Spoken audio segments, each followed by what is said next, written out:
we're just requesting another couple of weeks to respond. All right. And Ms. Hoke?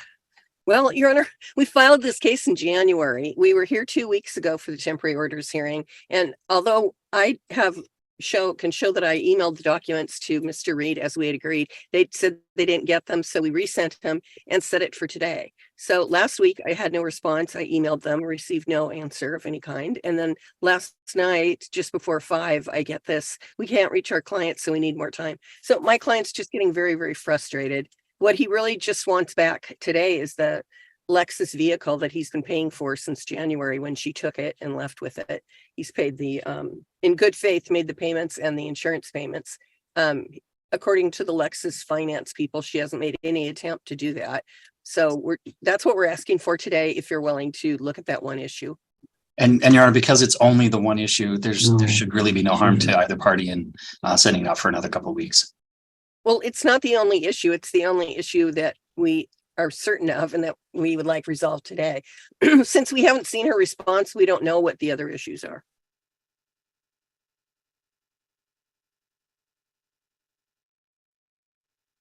Do you have any response about that vehicle issue, Mr. Reed? In my view, I think the only way that the court can decide on whether or not she should be able to keep that vehicle is whether or not she has the financial ability to continue making payments, as indicated by Ms. Hoke. That's his concern, is that she hasn't been making those payments. She's aware that she needs to make them, and that if she's able to make them, then I think the court would probably be inclined to let her keep the vehicle that she's had for several months. But again, because we haven't, my client is not English by her first language, so and she's not an American, so she's been struggling with understanding the court system, and we're trying to get her to provide us the information we need in order to provide the financial declaration. I think that the court needs to make that decision. Right. Is the 15th enough time? I hope so, Your Honor. All right. I'm going to hear this case on the 15th, no later. So the parties should be ready to proceed. There's been a few delays here, so we'll set this for a final time over to August 15th at 1 p.m. It looks like Mr. Martinez is present. I don't know if he's... Thank you. Mr. Martinez, were you able to review the order on hearing that was proposed by Mr. Zandy and mailed to you last month? Yes, Your Honor, and I had 2 concerns. One of the concerns was we talked about having a 7-day vacation. I remember Mr. Zandy specifically asking if the 7 days had to be on my vacation. And if I recall correctly, you said it does not have to be. In the proposed order, his assistant said that those 7 days, 2 of those days have to be the time that he's with me.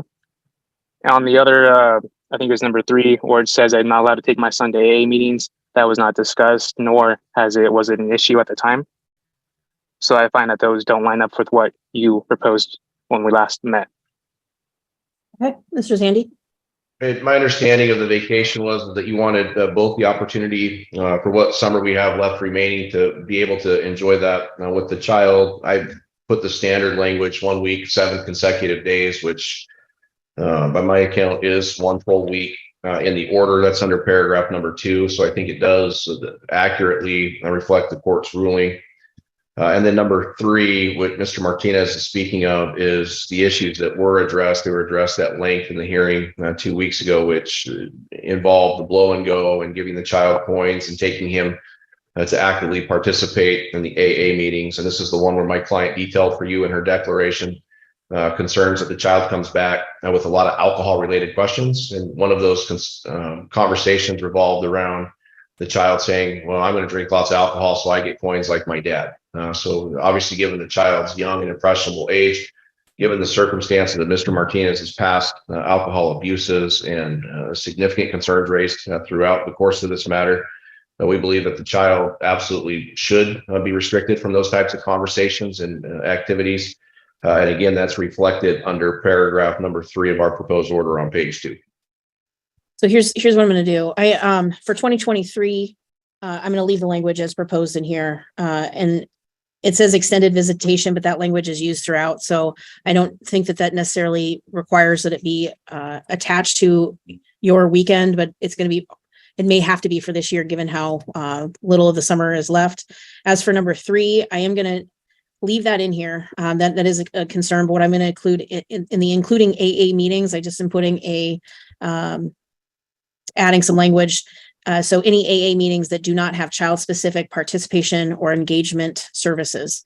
I know that there are from past cases that certain AA meetings are child and family focused. So I don't want to prohibit you taking your child to those types of AA meetings, but unless they are child focused and specific or family meetings, I don't think it's appropriate for the child to go there. I understand how important your sobriety is and all of that makes sense, but clearly the concern is the child's having some making some glorifying comments around what he's learning at those things. And at this age, it's probably better to reduce that as much as possible. So I'm leaving that in there, but adding including AA meetings that do not have child-specific participation or engagement services or family meetings. Madam Attorney General. Very well. Thank you. All right. All right, And good we luck. have Mavis Houston here. It looks like she may be on, but doesn't have audio. It shows she's connected to audio. Can you hear us, Miss Houston? Yes, ma'am. I can hear you. Oh, okay. I can hear you too. It's just you're a little quiet, but I can, if you can hear us, I can hear you. All right. So I reviewed the declaration and affidavit that was filed, as well as the proposed final orders. I didn't see anything filed by Miss Houston. And so I guess I would ask Miss Houston, what's your position at this point? So I would like you, Your Honor, to have Mr. Houston present a current pay statement because during trial, we agreed to 20% of his monthly annuity. And so the number that they came up with is based on something from 2021. So everything that was presented in court contradicts everything. So he presented a bank statement and it shows his retirement, which is not what he said he makes a month. His VA, which I'm not going after, but it's to prove a point. What he listed is not what he receives. And this is all in the bank statement that Ms. Gilmore presented. I can give you exact numbers, but if you want them, but it's all in the stuff that was presented to you. All I want is the 20% that we were agreed upon. So the $646 that Ms. Gilmore and Mr. Houston are sticking to doesn't match up with the 20% of his current. And regardless of how the wording is changed around, it still does not make sense. They talk about the agreement and from the trial says Ms. Houston will receive 20% of military monthly annuity in the amount of $645.40. Well, those numbers don't add up. So in the bank statement that was presented in court, it shows two deposits, one for his retirement in the amount of $3,621. So those two don't match up. So all I was asking for Ms. Gilmore to do was have her client present the current statement so the 20% can reflect off of that and the numbers can match up. Because if I was awarded 20%, the $646 does not equal out to 20%. Right. Thank you, Miss Houston. Miss Gilmore. Somewhat understandably frustrated. We moved forward with this case to trial. He testified at trial. Ms. Houston indicated she wanted to reach an agreement. We provided the email correspondence, which makes very clear that we contemplated a certain figure. We then came to the math of the 20% based on that figure and entered into a CR2A. There's no sort of motion to modify that agreement, and that's a binding agreement into the court, into the minutes, and the minutes are very clear. The current orders I prepared from July reflect that agreement, and there's no basis for a modification of that agreement. There isn't a modification that's being asked. I just need the clarification. I need the numbers to match up. I need a correction. There's no modification. And the number that he presented as his current was the $3,227. That wasn't his current even at the time in July or June. I mean, we've had so many court dates, I can't remember which one, but that's still not correct. It's not true. Well, at this point, I kind of have to object. You have no written response within the materials. And again, I think that we have a very clear agreement And Ms. Houston's asking the court to go outside of that agreement to consider COLAs that were never contemplated by the parties.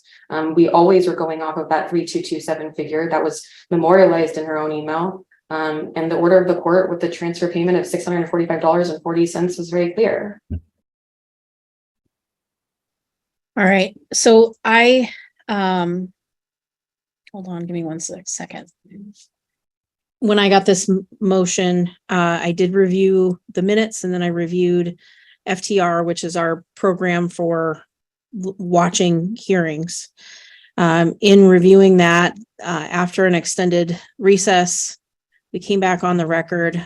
The agreement as stated by Ms. Gilmore was that Ms. Houston will receive 20% of military monthly annuity in the amount of $645.40 to be paid directly from husband to wife until either party dies. No attorney's fees, no spousal support. And that Mr. Houston would be awarded the real property on Old Lewis River Road. The next portion of that was me addressing Ms. Houston directly if she's in agreement to the 20% and the amount of $645.40 a month, in which she replied, yes, she is in agreement.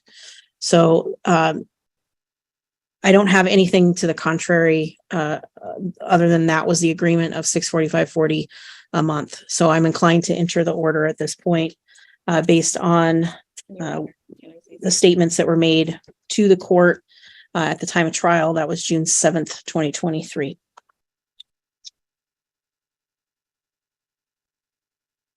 So I do have a findings and conclusions about a marriage, a final divorce order, as well as the final testimony by affidavit. So I will sign off on those as presented. All right. I wish the parties the best of luck. That's on for presentation. I did not receive any objections from Mr. Fisher. Not Michael Fisher, are you present? Star 6 to unmute on a telephone. He typically shows up through the courts, through your Zoom room there at the courthouse. I haven't gotten, the only person that I've heard that had connectivity issues, and now that I'm thinking this, Teresa, I'm just going to tell you that I believe that matter was set over by agreement of counsel. So the individual you were messaging me about, Teresa. So I don't see anyone here. I did review the order. Order a GAL review. Yes. And I went through and looked at my notes. And the only question I had, and I just was going to ask it because Miss McLean always impresses me with her memory. The 5-panel hair follicle test. I ordered the 5-panel hair follicle. I believe so, but let me go back to my notes because I typically take notes while you're providing your ruling. I can probably find it quicker in my file. I have DV evaluations, ROIs, the DV evaluation at Mr. Fisher's expense. Once that's done, court will reconsider visitation after the evaluations. That's the extent of the notes, but that doesn't mean that I didn't. Ms. Height, do you remember?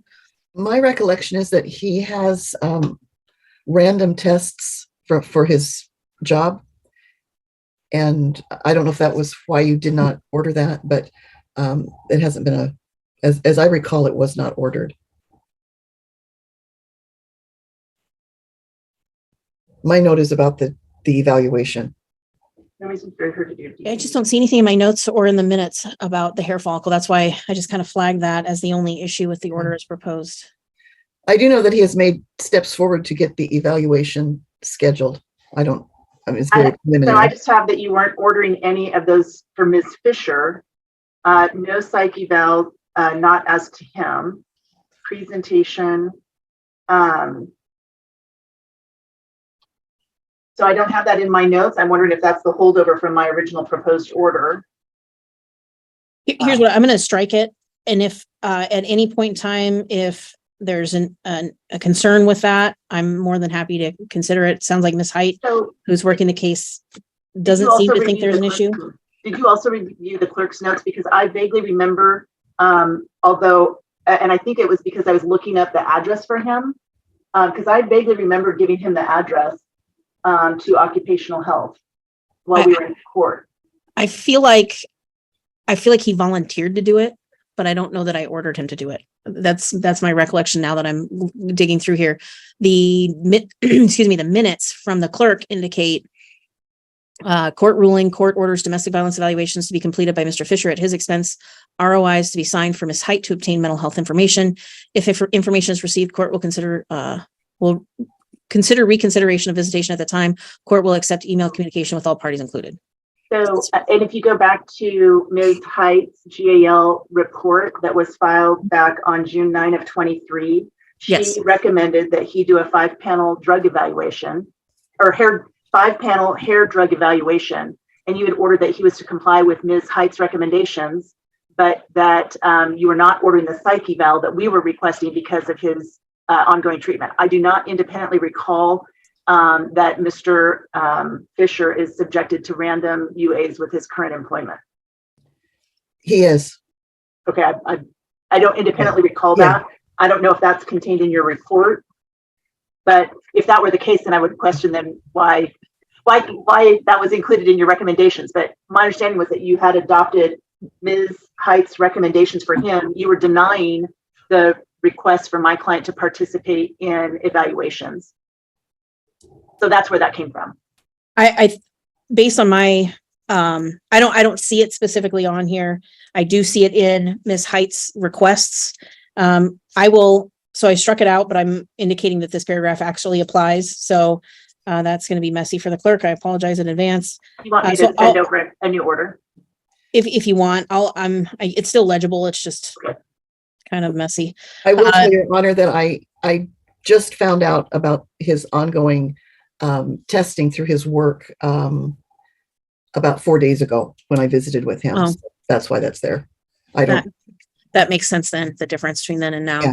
Well, I'll put it on there. My recollection is that he said he would do it. And I am assuming he's been relatively compliant. I don't think that there's a concern there. So I'll order that 5-panel and we can review that if there's any concerns there. Okay. And I will sign off on the order. All right, thank you. Thank you. Judge, we're here on a GAL review. Both sides have provided supplemental information by way of declarations. I don't know how the court wants to conduct the hearing today, realizing this wasn't specifically noted up by either party. So if you want to hear from us first, I'm happy to do that, or alternatively the GAL or Ms. Holder, I'm fine with that as well. I appreciate that. So I clearly everybody received the guardian ad litem report filed by Ms. Height back in the second week of July, it looks like. I've reviewed that. I've also reviewed every declaration that's been filed since then. I am pretty familiar with the history of this case and where we're at. And frankly, I think I know what I'm going to do. So if there's, I don't want to not allow any comments, but I guess just any kind of brief arguments I'll allow either party to make. So I'll start with Mr. Zandy since he's representing the petitioner.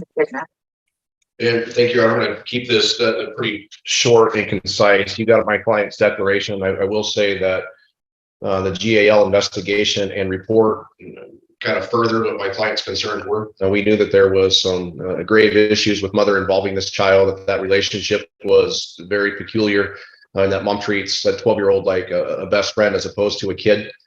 We had no idea to the extent of that. I think the information from Ms. Height's report gives additional light onto what my client initially expressed to this concern, related to his concerns back in the spring about what was happening with Aubrey.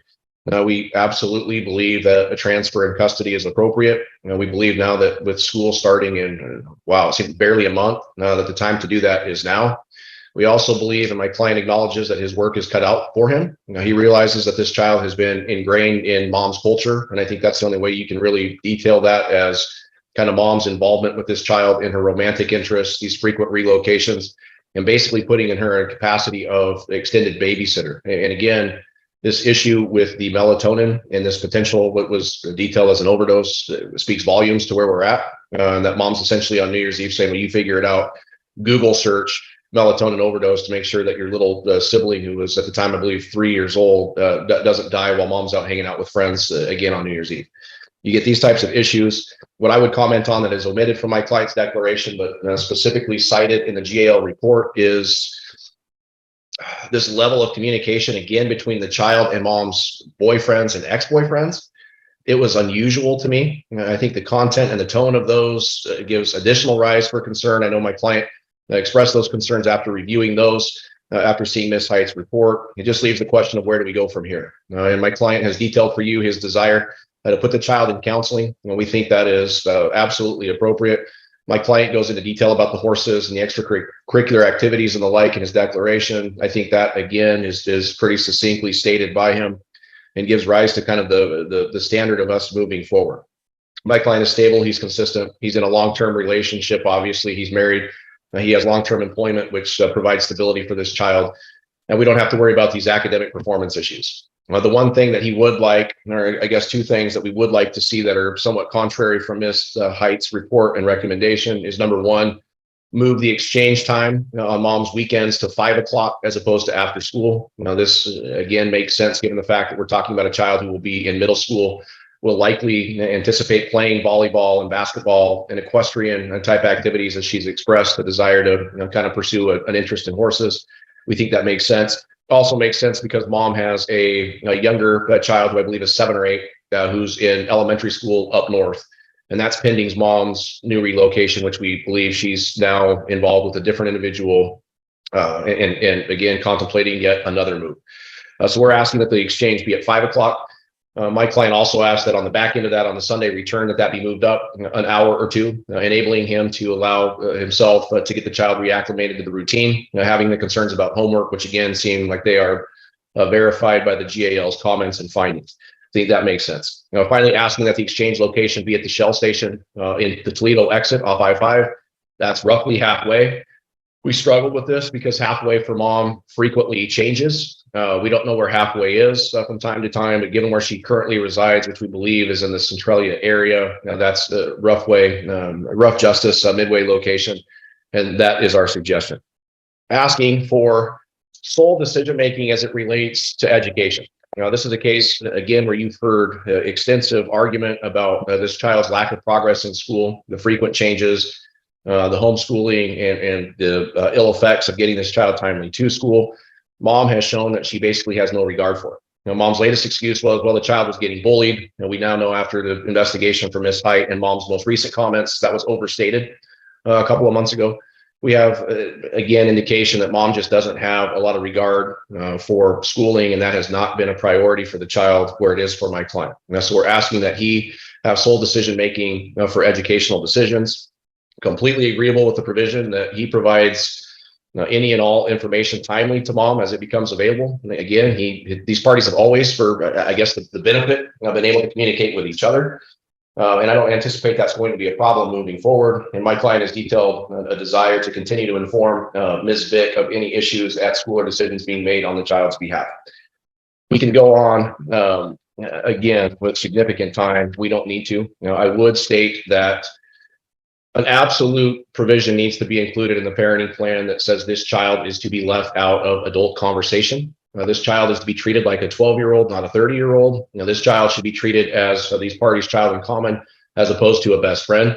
It concerns me that despite prior argument in the spring, despite the court specifically saying that you had significant concerns about what's happening with this child, and despite the GAL's strong findings that this child has been engaged in adult conversation, the GAL report is released, and literally within hours, child is talking to mom on the phone from a hotel or a resort in Hawaii, comes back solemn and upset. And then we start having these text messages going back and forth, which are miraculously being deleted by mom, again, related to, don't worry, we'll talk about this when we get home. Adult matters that this child should not be engaged with, which is why an absolute prohibition against that should be included in the parenting plan. My client says that should absolutely be mutual. He disagrees. And again, there's no evidence to support mom's latest contention. Well, he's doing it too, so it's okay. My client says he's never involved the child in those communications. But nonetheless, this little girl needs to be allowed to be a little girl, and not a sounding board or a shoulder for either parent, as she's been for her mother. That's where we are. We're asking that the change in custody happen soon so that this child can get involved in counseling services. Also asking for, and this is a holdover issue from the prior arguments you heard in the spring, my client's child support obligation should at minimum be suspended. Alternatively, we're asking for a contribution from Ms. Vick towards child support if the court is inclined to make the change in custody, which we think is very reasonably appropriate. All right, Ms. Holder. Yes, Your Honor. First, I would like to mention that Miss Height's report was filed on July 13th, and that is short of the 21 days required by Civil Rule, Local Rule 88 for review. I and my client both take issue with quite a few of the things that were mentioned and noted in the GAL report. A lot of them have to do with those adult communications that were going on. My client has not seen, as I have not seen, a lot of this information. I'm not sure how Ms. Height got it, if Mr. Duproix showed it to her, if there were text messages printed out. Mr. Duproix is able to use the Bark app and the Live 360 app to track and monitor the phone, but my client does not have access to that. And I am looking at the GAO report, and after talking with my client and it was addressed, I believe that there are some phrases that have been taken out of context and not explained properly. One such one, I believe, is on page 12. I think that one can be taken out of context. What, are you asking for more time, Ms. Holder? I'm asking for more time. Also, I would like the GAL to reinvestigate a few things. Number one, I had a very lengthy phone call with Mr. Zandy on the Thursday the GAL report came out, and I do believe I told Mr. Zandy that I would not be giving my client the GAL report and ruin her weekend, and I was going to give it to her the Monday. The way that Aubrey found out about that GAL report was from her father and stepmother when they sat her down on the bed in the hotel and said, "Guess what? You're moving with us." Also, there was an incident that took place this Saturday. Judge, just if I could enter an objection to any child hearsay or anything that's outside the pleadings, I don't think the court should consider that. That was in Ms. Vick's declaration that she did not have access to the GAL report at that time. But an incident happened this Saturday that I'm extremely concerned about that Ms. Height should investigate. And that was, again, with communication. Apparently, Mr. Duproix was at a family gathering of Ms. Vick's ex, Mr. John.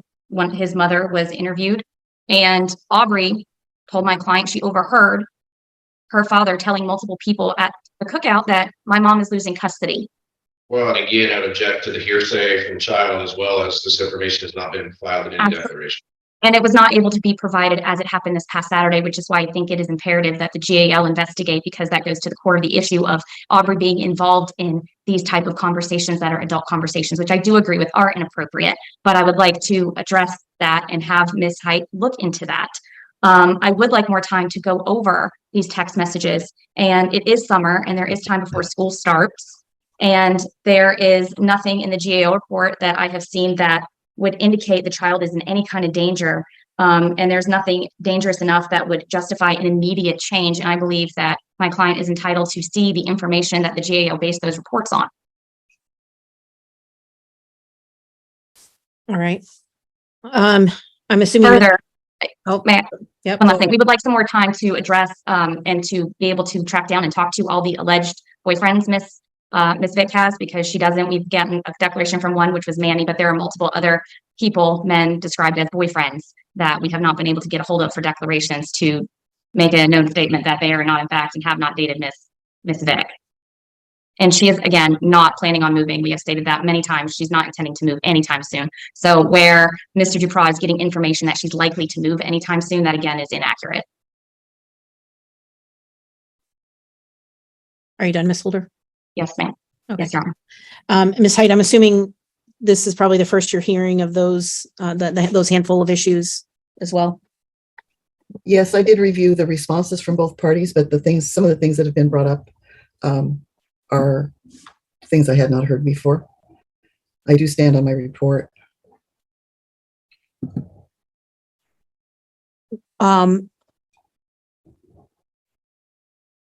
In your schedule in the next 2 or 3 weeks, do you have any do you think you could have a final interview with the child in this case? Yes.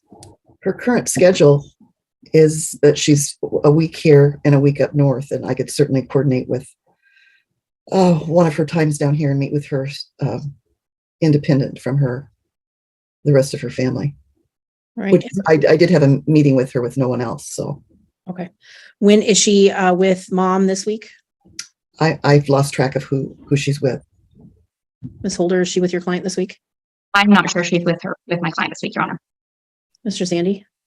Same. I don't know. I didn't know it was going to be an issue today. I would be hard. I believe if we're going back to the Hawaii trip, I believe she might be with the mother this week. But again, That sounds accurate. If the week of the 13th she was with Mr. Duprat, the week after she would have been with Ms. Vick. So if we're following that schedule this week, she would be with Mr. Duprat. With Mr. this week?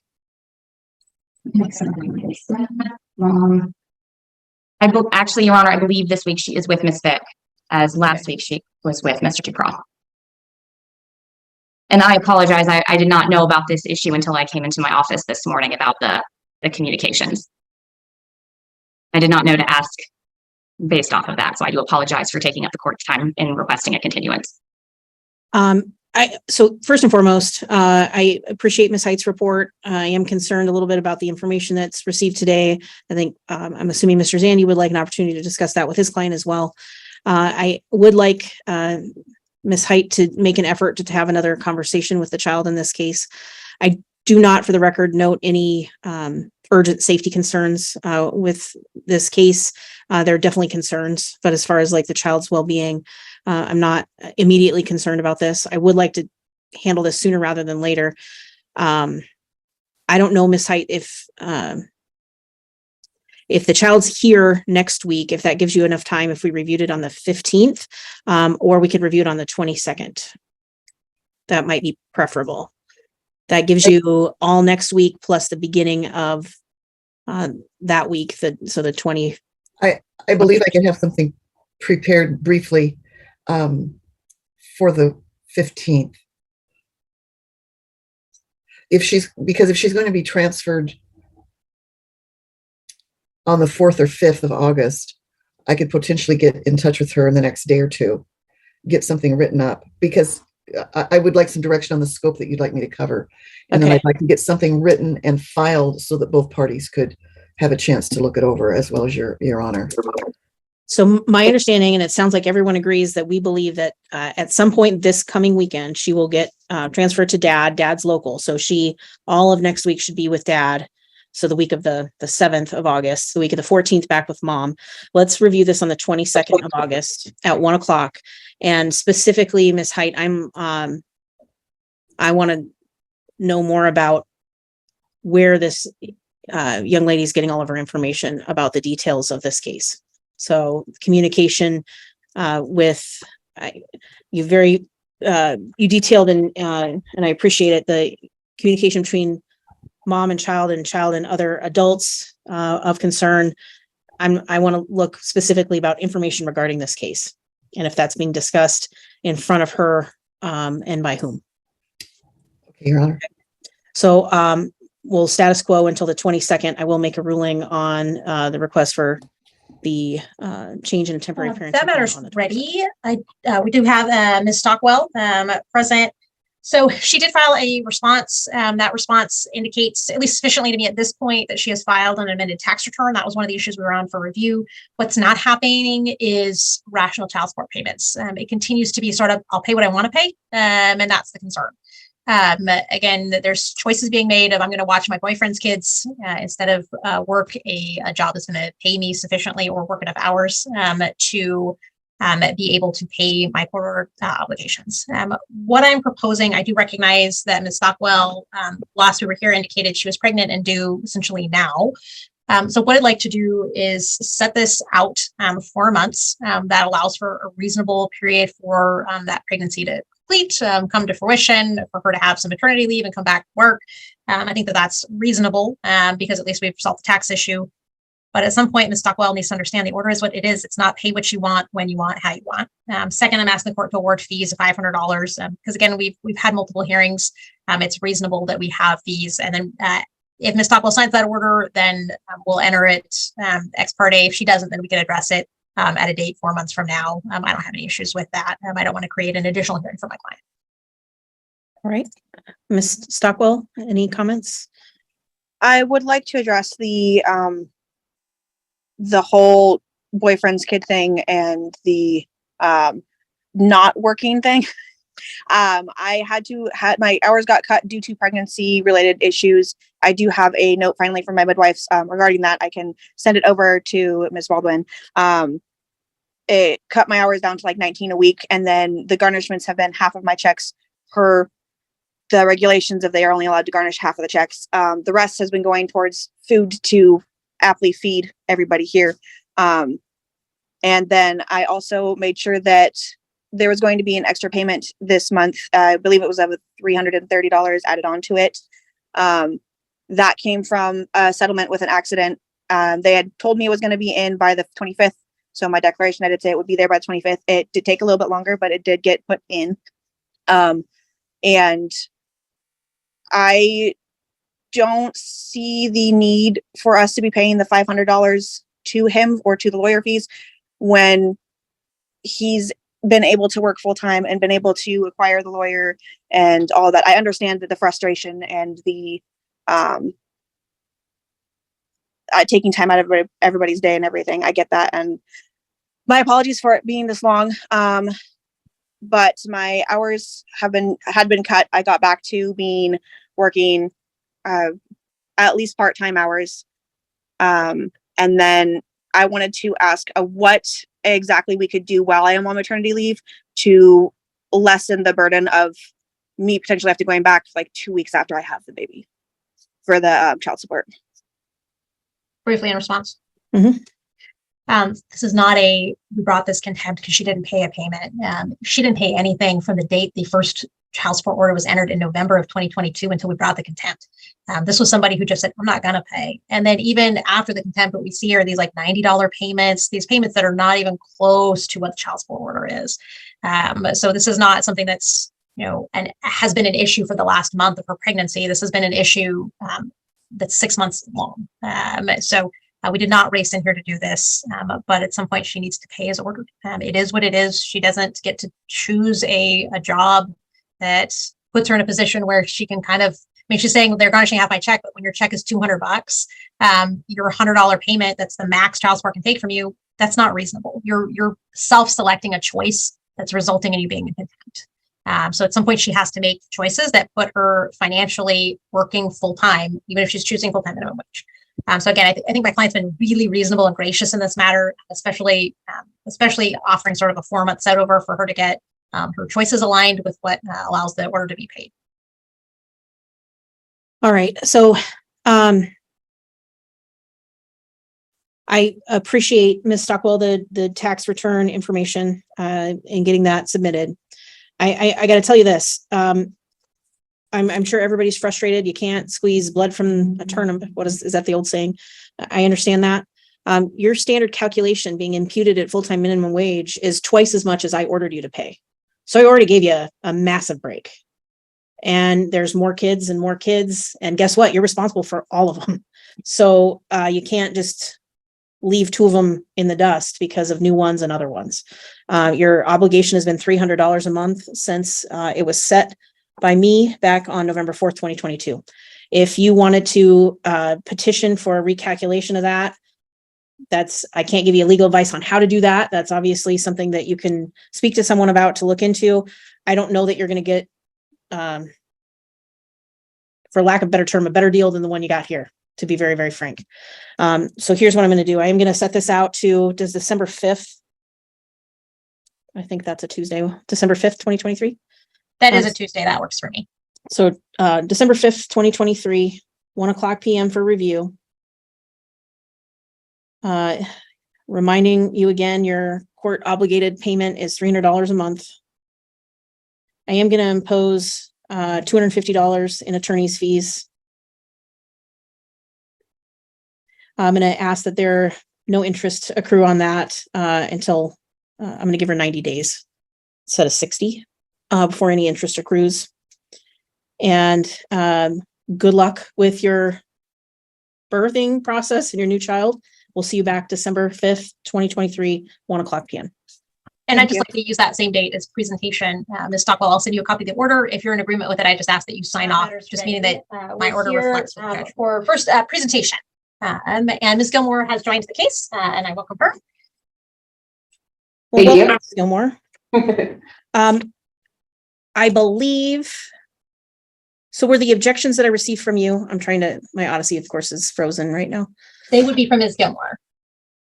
And they're filed on July 28th. They're very small, Okay. so I probably could just go through them quickly with court. And that's fair. If the court can't find them, I'm fine that Ms. Gilmore just does it orally. That's fine. I did receive them. Okay, sorry, hold on one second. Apologize, Ms. Gilmore. Hopefully, seems at least Odyssey is working now, so I should be able to pull up what. Perfect. Okay, so I have, my notes here are objections to the costs that were outlined and language in section B1. Yes, and the first Or objection, sorry, I'll go just ahead. defer to court. The court made a specific ruling in the minutes. Obviously, I wasn't present for the hearing, but made a specific figure reference for the back due, I believe, expenses for the children. It seems like Ms. Baldwin has updated that figure with the current amount owing, and she's filed some sealed financials. So I would just defer to the court if you want to reflect the current amount owing or the amount pursuant to the ruling in the minutes.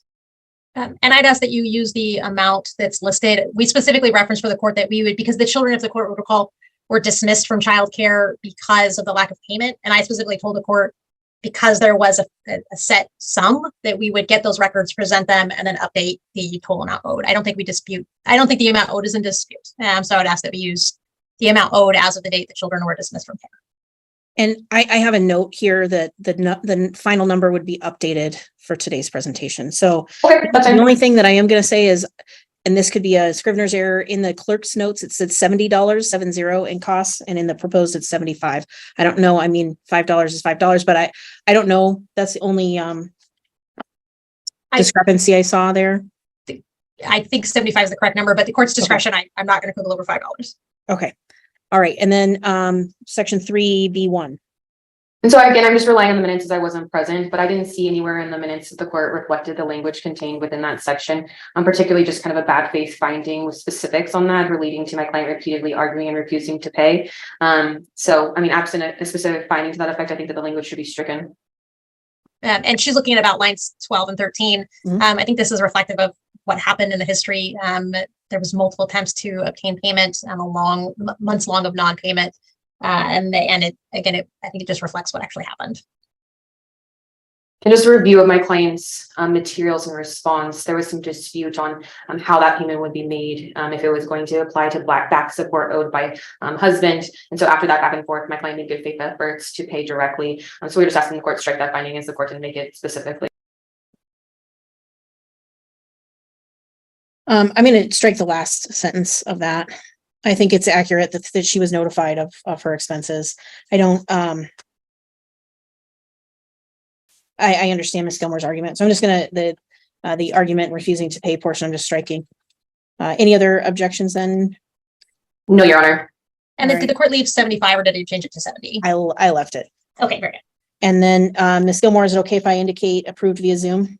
Yes, I did hear Your Honor mention the fact that Ms. Baldwin wasn't present, but I didn't hear you mention that the hearing for next week is full and closed.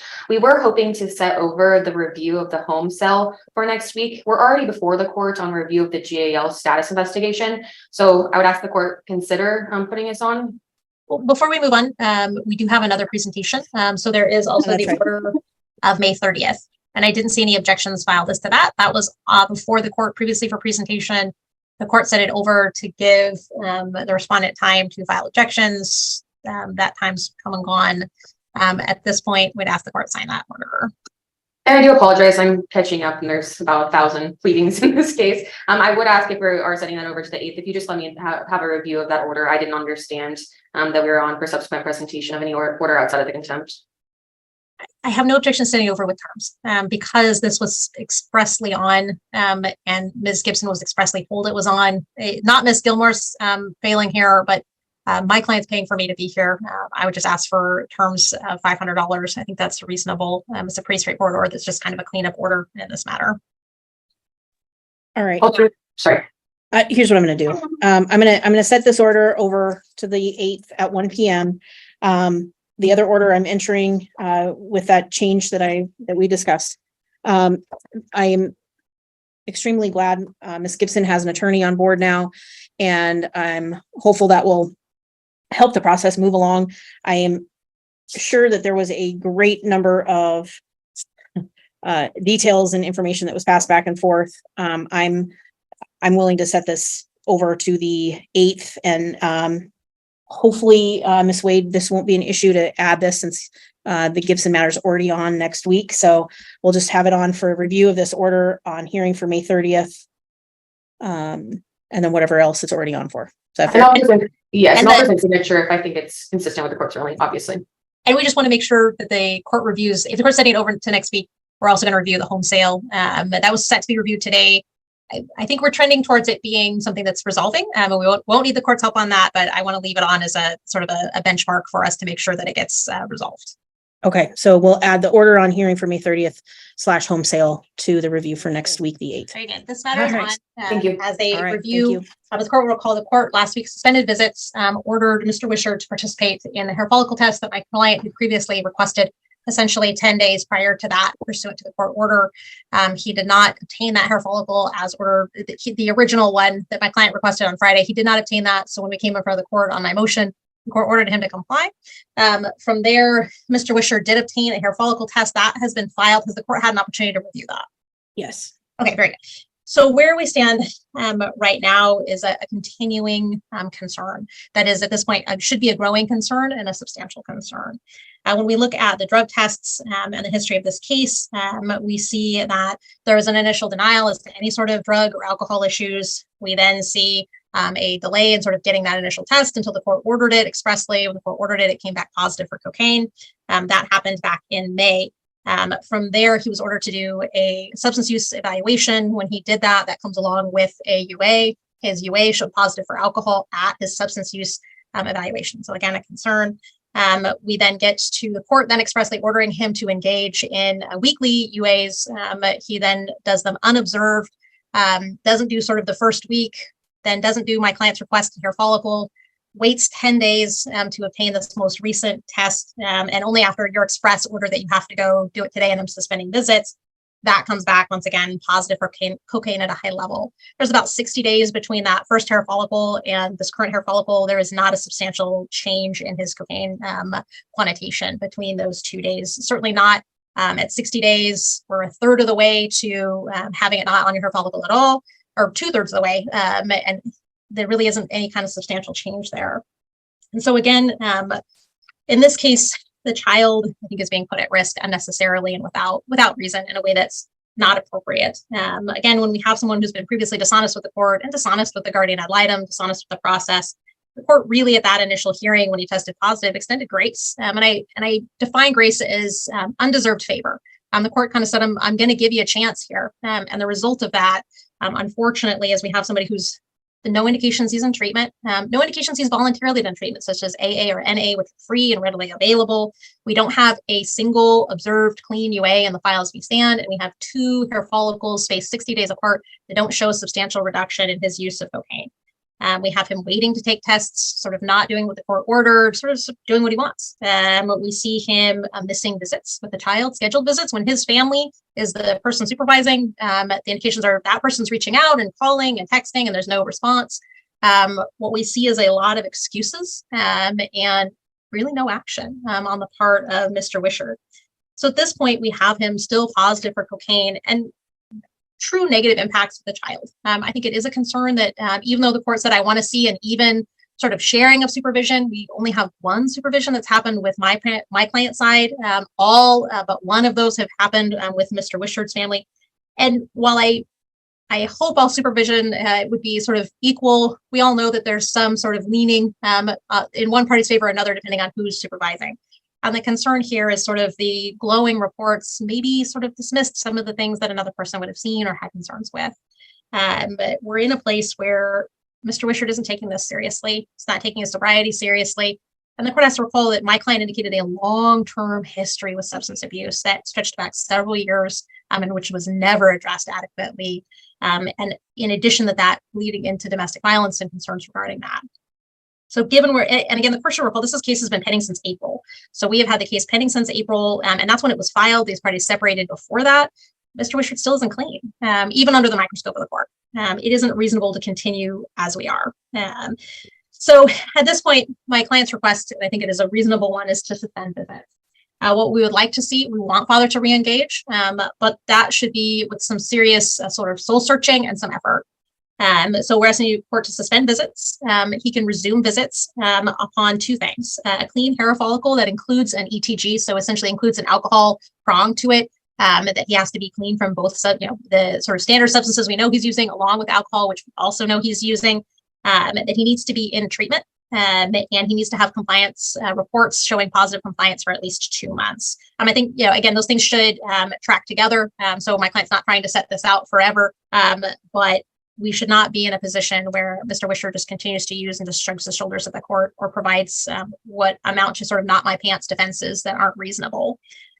When visits resume, it should be 2 hours with a professional supervisor to start. We don't think we should have to return to the court and cost either folks funds and attorney fees to return to the court. But I think that we should start with professionally supervised visits again. So then we have some neutral basis, and the court's current orders regarding UAs should continue. Those should be observed. And he should have to, again, provide a clean hair follicle at his own cost to sort of return to those visits. That's reasonable. If he has stopped using, then he will be able to do that within a reasonable amount of time. If he's not stopped using, then he's going to have to make some efforts to get clean and provide proof of those efforts. That's in the best interest of the child. Again, we've been pending now for many months, and he still isn't clean, still isn't in treatment, still isn't being honest with the court. Thank you. Ms. McLean. Well, I totally disagree with counsel. My client is being honest with the court. When I received the results yesterday, I contacted the provider. The provider, her own words, is that it is silly to order a hair follicle. This is not before the court. So counsel stating what the provider told her is not reasonable. I submitted the email thread because I wanted clarification from a professional, because I'm not the professional in this case. This is the provider who has indicated that it is silly to order a test that's not more than 3 months out from the prior test, because it's going to include the same hair, which already tested positive. She agreed that there's no way to tell if there has been use. I've objected. I'd like a really, this is pure unadulterated hearsay. I think I'm okay with listening to the time frame. I think beyond that, I'm not going to consider anything else from the provider at this point. We don't have anything under a penalty of perjury. And frankly, I agree with Ms. McLean. I appreciate her trying to clear it up, but I feel like we're a little bit in no man's land here with knowing exactly what all of this means. But so I appreciate the time frame, but other than that, I'd ask Ms. McLean to move on.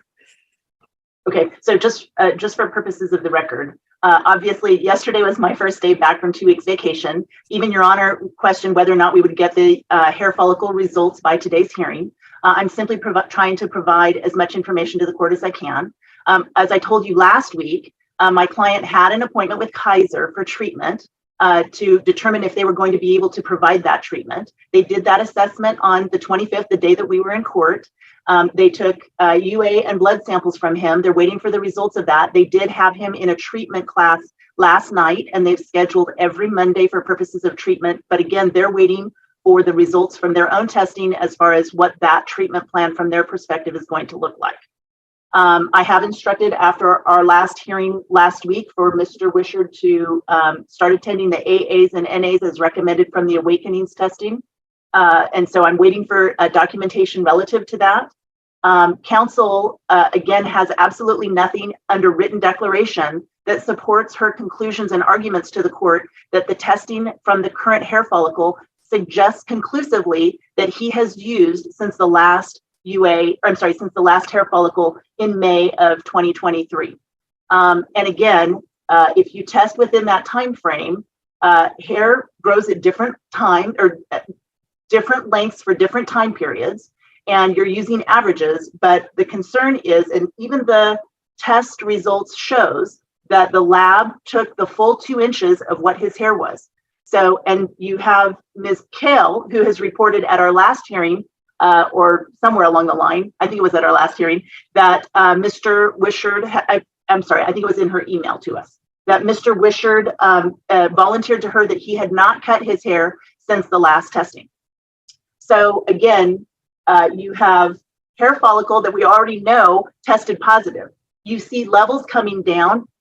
You also see metabolite, which suggests again that prior drug use is being metabolized and is coming out of his system. So the conclusion drawn by Ms. Baldwin in her argument is asking this court to conclude that based on those test results, one, that Mr. Wishart is lying about his use, and that two, that you need to conclude that he has used since his May test results. And I would argue that there is no factual basis, scientific factual basis to support those conclusions. Mr. Wishart tells you he has not used, he has not used. He's following through with the treatment as he told you he was trying to get this covered by his insurance. So at this point, we think that it is damaging for this child to be removed from a parent with whom she has a very bonded and connected relationship. The argument about the supervisors, Clay Lindbergh, who is Ms. Wishart's younger brother, as I understand it, lives in the same residence with Ms. Wishart and their parents. Mr. Lindbergh will not agree to supervise visitation in any place other than. Hold on. Unless we have a declaration, I still object. So it can't just be like a free-for-all for whatever information wants to be provided. I'm sure I would like to do the same, but we should be bound to what's in the file, because then my client doesn't get a chance to respond. My client has previously told you this in his declaration that was filed back on July 20th, that Mr. Lindbergh will only agree to supervise visitation either in his parents' home, which is where Ms. Wishart lives, and his concern, as he outlines in his declaration, is that causes confusion for the child about the fact that these parties are separated. The child needs to be able to have visitation with Mr. Wishart outside of the confines and environment of her mother's home. In addition, Mr. Lindbergh will only agree otherwise to supervise in public locations. And again, my client tells you that going out in a park for 3 hours or 6 hours and not having a location where you can be in an air-conditioned or covered space consistently is a huge concern. So we need, Mr. Wishart or Mr. Lindbergh needs to be considerate of what he's willing to supervise or not supervise. My client is certainly trying to comply, but I guess we need some further parameters as it relates to, what the demands of this supervisor can be. As the current order reads, the supervised visitation is to coordinate with Mr. Wishart's schedule, and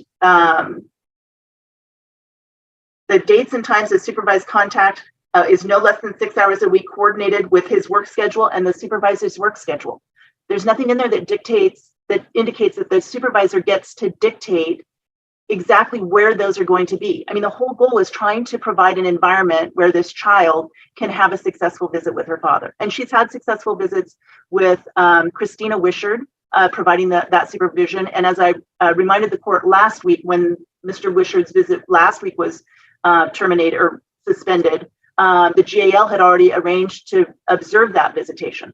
Obviously, the GAL is going to be able to glean a lot of information about the summary conclusion that Ms. Baldwin makes, that this child is being harmed by these visits.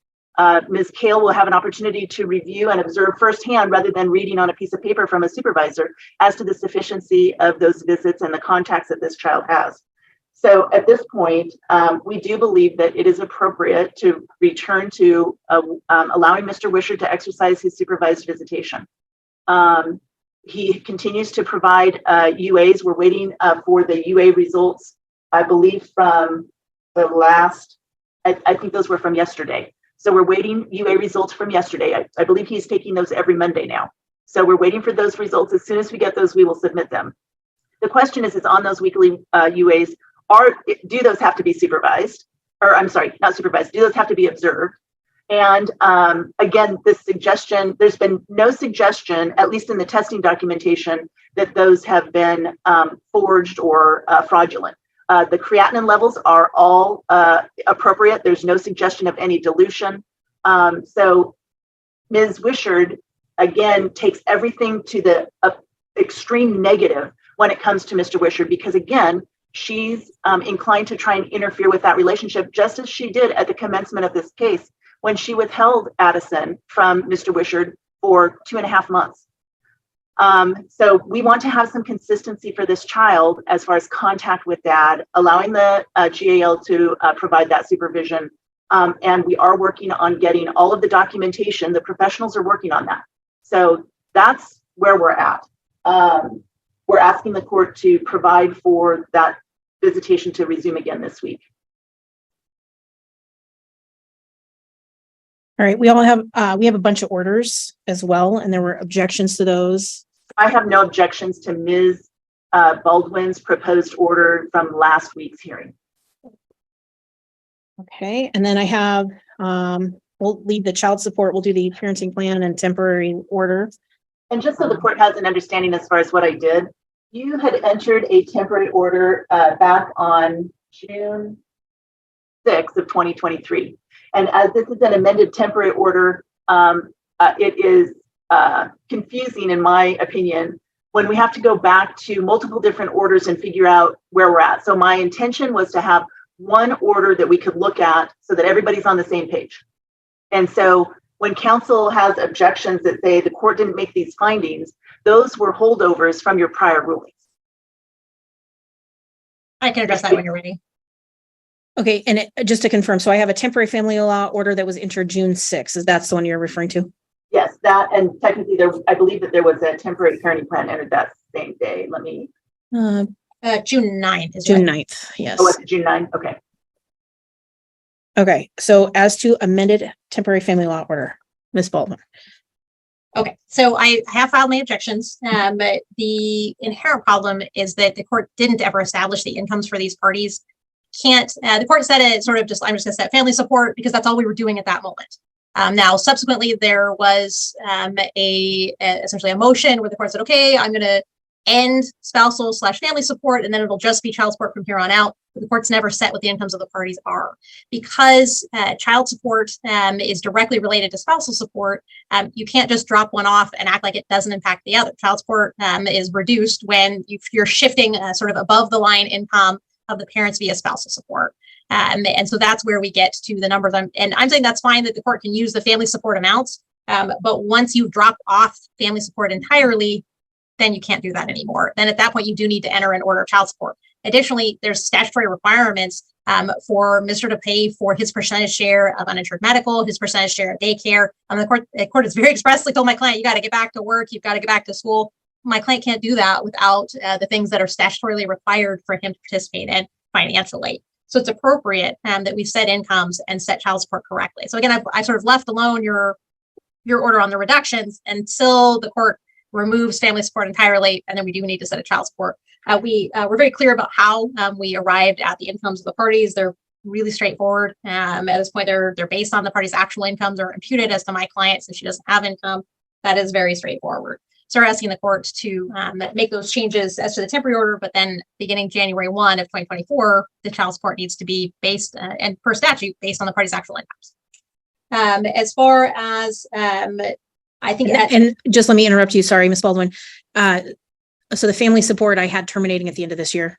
Correct. So that's okay. Thank you. So that's why my child support order is really clear that it begins January 1 of 2024. Okay. And I put in a bracket below that transfer that the temporary order is going to control up until this point. Okay. At section 5B, I don't think it's appropriate to say my client was voluntarily unemployed. That doesn't really match with the facts of this case. It sort of implies that she wasn't doing anything when she was providing, she was a full-time homemaker by the parties' agreement. So at this point, she's back in school and working on employment. So I just asked the court not make that finding. I don't think the court made it then. I don't think it's appropriate that it be in the order. At section 12A, there's these lines at 11 and lines 11 through 13, where the court's recognizing that like Mrs. took this money. I don't think the court ever made that finding. But counsel made that argument, but I don't think you made that finding. And really that's an issue for trial on who had what. I think that's asking the court to make a trial finding on who had what, who paid what, what community bills got paid. So the court shouldn't make that finding as you strike that section. That's it for this order before we get to the parenting plan. So I guess first off, I would preface this by saying that I feel somewhat at a disadvantage because, as the court knows, I have been on vacation the last 2 weeks. So while I was on vacation, counsel serves her objections, which include orders that I've never had an opportunity to timely file objections to. So I guess I will preface it that way, that I'm concerned by that. In any event, in regards to the objections outlined by counsel, first off, the court did not enter a child support order previously. The court did not enter calculations previously. However, if you went back and looked at the child support calculations that were filed on behalf of both of our clients, neither one of our calculations included a consideration for spousal maintenance. So the argument about above line and below line incomes was not something that the court had as far as numbers when you were making this order back in June. And so based on the numbers that we both provided to the court at that time, you set out family support, but you specifically outlined that $1,100 of that was going to be spousal maintenance and $900 of that was going to be child support. My child support calculations had set my client's child support obligation at $857 per month. Ms. Baldwin's child support calculations at the time set the child support obligation for my client at $1,089 per month. However, Ms. Baldwin's calculations did not include the $144 per month that my client pays to cover Addison on health insurance, which is an allowable deduction and consideration in the bottom line determination of child support calculation. In addition, Ms. Baldwin's current calculations, as well as her prior calculations, inflated Mr. Wishard's income. And if you'll note, even her objections outline on page 2 that she's using my client's March 17 pay stub when just last month, I believe on July 6th, we filed my client's wages through June of this year. And the reason why that's important is because my client was training for a new position. He was working substantial overtime in training for that new position. And this was all in the initial arguments before the court. He had mandatory overtime relative to that training. And so that arbitrarily inflates his income. So of course, Ms. Wishard wants to use that value. The current wage information still is inflated because we still have those first 2.5 to 3 months where he's working all of this additional overtime due to his training. And when he went from the one position from last year to the new position this year, his hourly wages actually decreased. So all of those things arbitrarily increase his wages. If you look at his last wage stub that was filed, we filed that on July 5th. That reflects 12 pay periods. And at that time, his inflated gross was $58,794 or $10,615 a month. That's $2,000 a month less than Ms. Baldwin's calculations. But go back to what your ruling was originally in June. You indicated that $900 per month was appropriate child support because you were taking into consideration the fact that Mr. Wishard covers not only Addison on his health insurance, but he also covers Ms. Wishard on his health insurance. He currently pays out $538 and 71 cents a month to cover the family on his health insurance, $144.53 for Addison, and $213.08 for Ms. Wishard. You also ordered that my client is to pay her automobile payment as well as her automobile insurance. So you took all of that into consideration at that time. And simply what Ms. Wishard is attempting to do now is to get another chunk of that apple in a vacuum without your remembrance of the fact that you've considered all of these financial circumstances when you set that at $900 per month. So our proposal is, again, that you maintain the temporary order. There's absolutely nothing that prohibits this court from entering a child support amount in this manner when you've got a family support amount. That's certainly within the abilities of this court. Counsel argues at paragraph 5A in my temporary order, 5B, that the court did not make the finding that Ms. Wishard was voluntarily unemployed. That's not accurate. The court did in fact make that finding. And if you go back to the temporary order that was entered on June 6th, you will see that exact language, because again, that's a carryover. and it's not 5B, it's 5A. 5A, your direct order was spousal support should be paid for the short term due to the short-term marriage, Kylie Wishard's voluntary unemployment, the cost of health insurance paid by Jonathan Wishard to cover Kylie and Addison, and the additional financial obligations of Jonathan Wishard. So that was your prior finding. That is appropriate to remain in this order. In regards to the now request for work-related daycare, there has been absolutely no proof of any work-related daycare. There's been no proof that Ms. Wishard is employed. There's been no proof that Ms. Wishard is in school. So at this juncture, that would not be appropriate. As well as we've got an individual, my client, who is responsible for health insurance for the family, automobile insurance, automobile payment, treatment or UA expenses, and quite frankly, child support can be deviated downward when you take into consideration all of those court-ordered obligations. And so we would ask that the court take that into consideration. Right now, he's paying anywhere from $60 to $90 a week for UAs.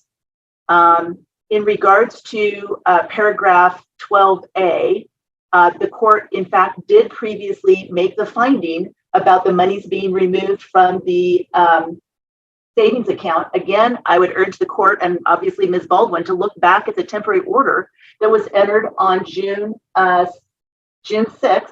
Paragraph 12A specifically said, the court recognizes Kylie Wishard removed approximately $11,000 from the party savings at the time of separation, which is a significant portion of the community savings. So you've already made those findings. There was no motion for reconsideration or appeal of those prior findings. And those were not brought before the court for purposes of this modification of this or amendment of this order. So I think that those prior findings remain appropriate and the objections to that are not well-founded. So briefly in response. Sure. So I disagree that the court intended to set the parties' incomes, and the court never did. There's never a Mrs. is X dollar and Mr. is Y dollar. If the court will recall the hearing, counsel's like, oh, you mean Mr. This much spousal, this much, and this much child support. And the court was like, sure. Because at that point, we weren't setting child support. The court was just setting family support. So it didn't matter what the division was. So the court, I think, had no understanding that it was trying to make that. But even if you did make that order, counsel's argument is completely contrary to statute. The statute indicates that even if the court set that as this is how much for child support and this is how much spousal, when you eliminate spousal, you cannot leave child support as it was because spousal is a reduction of his income and an increase in hers. So then you're no longer basing it on each party's income. So the argument's contrary to statute, which is wrong. If you look at my child support worksheet, I included the $144, even though I don't believe there's any evidence of the breakdown. We just gave it to him on good faith. So I included that in my proposed child support worksheet. There's a statutory obligation to provide uninsured medical costs and child care. My client has provided proof that she's doing schooling and doing the things she needs to do to get back into the nursing field. So the idea that you would make the parties refile a motion for that is a bit ridiculous, especially when counsel repeatedly sort of brings up the issue of her client not having adequate finances. So I don't think that, again, those just fall flat. The last argument on the temporary finding regarding the $11,000, I looked at that, I'll concede that point. But otherwise, you can't leave child support alone when you've modified or eliminated spousal maintenance. The statute doesn't operate that way.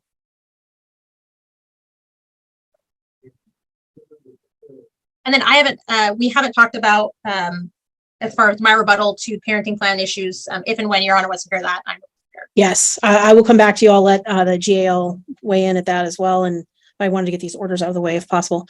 Very good. One moment. All right. As far as, so here's what I'm going to do is in the amended temporary family law order, I reviewed it. It does appear that the finding under 5B and the finding under 12A were both in that original order. So I'm going to leave both of those in here. I think those were the only specific objections to this order apart from the support. And here's what I'm going to do. I do agree that I never set income. I'm going to impute Mrs. as full-time minimum wage, which I think both parties agree to within $1 or $2 of each other. I'm going to set Mr. at $10,379 a month. Gross? Yes.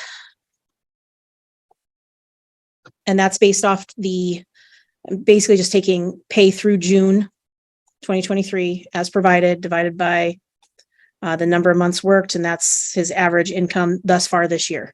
Can you repeat that number? 10,374. 74. Oh, I thought you, okay. Sorry, 74. I'm using my who knows how old Ford Motor Company calculator. So, so that's where I'm going to sit with the income. I understand that means that I won't be signing off on the orders, the child support worksheet that's been provided. So I'm going to set that aside. Is the court allowing the deduction for the 144 and some odd cents for his coverage of Addison? I don't have an objection if they provide the breakdown. I just don't believe I've ever seen it. It's already been provided under seal. It was provided with the initial motion. If you can indicate it, we can include it, and it's easy enough. Well, let me just indicate it. That's for the health insurance. Yes. Correct. Okay. Yeah. So I don't think we have to do that here. If you email me what date it was filed, we'll take a look. Look at the sealed financial source that we filed on April 21st at pages 11 and 12. All right. So I don't know if you want to run the numbers, I will give the credit for the health insurance, I'm assuming Ms. McLean is forthright in saying that was, she has some pretty specific numbers there. So I'll get the credit. That's how we'll get our numbers for child support starting January 1. Okay. So as for your amended temporary order, do you want me to say commencing 1/1/24, spousal maintenance will terminate and a new order will reflect what child support is starting January 1st, 2024? What I would suggest is at the end of paragraph 5A is that you add, bear with me, and I'll provide the language that I would ask that you provide. I just need to go back to the form. I would ask that you add the court signed the temporary child support order and worksheets filed separately. I don't have any objection to that, so long as it's clear that the uninsured medical and the childcare costs begin immediately. The transfer payment is essentially dictated by the temporary order, and then January 1, the child support order. Well, I guess my concern is at this juncture, I have nothing, to be quite honest, I don't even think I have a declaration relative to work-related daycare expenses. And I think that bear with me just a minute. So the order proposed by council says work or school-related daycare. I don't have verification that she's in school, what her school hours are. I don't know anything about daycare. And again, I think it's on the whole, when we're talking about working in a vacuum, you have a lot of financial obligations for my client already that support Ms. Wishart. So I think that we need to be aware or be able to have some input as to those expenses before they're blindly allocated to my client. And I would argue council's wrong. In this case, there's a statutory obligation. When there's a statutory obligation that says you shall, there really isn't the ability to then just shrug your shoulder at it. Where is that language? Which order are we looking at right now? She's looking at the proposed child support order at paragraph 22B. So towards the rear of the document, page 6 of 9. So there's the uninsured medical expenses, and then underneath that is the school and work-related daycare.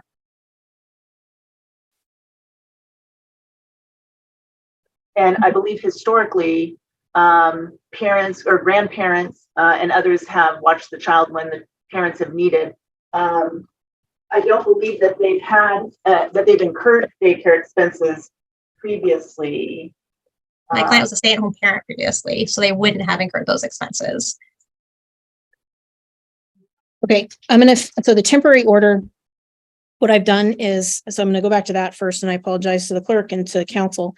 Under 5A, what I've done is, I'm leaving the language as it is, commencing 1/1/24 on line, it's like 24, 25. Spousal maintenance shall terminate, and Jonathan Wishart shall pay, and I'm just going to strike the 900, and I'm going to say per month child support as filed separately with child support worksheets. Okay. So that way it's outlined, but we're still covering it, but we don't know what that number, and that other payments commence 5/19/23 due by the 25th of this month. So I'm going to sign up on that. Okay, with approved via Zoom, Ms. Baldwin? Yes, ma'am. And then I want to be optimistic. My husband says I'm not. But I do try. I think I'm cautiously optimistic. That's how I phrase myself. I understand this is a highly contentious case. These are younger folks, the very young child, involved families. There's been a lot of handholding thus far, and that may continue. I want to avoid additional court dates as much as I can. Under the other shared expenses, I just interlineated under 22B, the box there for work and school related daycare. Need must be shown with proof of employment or enrollment in educational program. So if there's a showing that, hey, Mrs. is now employed full-time at X, okay, then it is what it is. And that goes into effect. If she's enrolled in school, proof of that, and it'll start taking effect. Obviously it does sound as though there's a lot of familial support on both sides, which is great. And so the more they can utilize that, the better, but understanding that's not always possible. The court's not entering those worksheets or the child support order because the worksheets don't comport with your finding on incomes. Yes, I just wanted to clarify. So hopefully we'd have an agreed order when we come back, but that's how I'm addressing that portion. I'd like that language just to be included. So would you say that one more time, please? Sure. The need must be shown with proof of employment or enrollment in an educational program. Could I just ask, especially, and work or school hours? So here's where we get into a huge mess. So in a case where domestic violence has been alleged, there are photos of holes in walls. The idea that he's going to be able to demand from her on a weekly basis her schedule is not appropriate. And most kid daycare is not an hourly rate. It is a flat rate.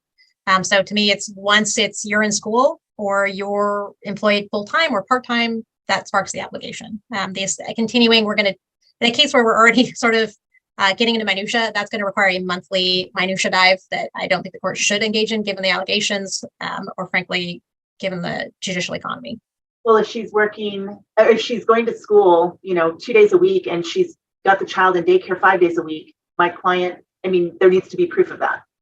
Yes, and I agree with that. Hold on, And I would also, sorry, no, I just need to turn my fan on. That's okay. I would also remind the court that you already made a finding that this isn't, in your opinion, it doesn't appear to be a domestic violence case, given the evaluation from Ms. Lovely. I made that comment based on those, but ultimately that's reserved for trial. So, and it's still being alleged. And so I'm not making an official finding on the domestic violence at this point. I understand both parties' concerns here, and I would agree. I